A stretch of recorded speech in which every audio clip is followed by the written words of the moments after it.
ಅವಳನ್ನೇ ಪೂಜಿಸು ಪ್ರೀತಿಸು ಸಾಕೆಂದ ಅವಳ ಹಾರೈಕೆ ಸಾಕು ಎಂದ ಅಮ್ಮ ತಾಯೇ ನೀನೇ ನನ್ನ ದೇವರಂತೆ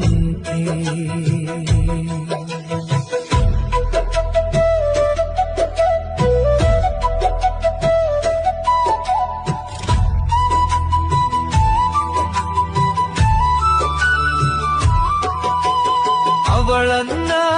ನೋಯಿಸಿ ಘಾಸಿಸಿ ಕಾಯಿಸಿ ಆ ಹೆತ್ತ ಹೊತ್ತ ಒಡಲ ಜೀವಕ್ಕೆ ನೀ ಕೊಟ್ಟಿದ್ದೇನು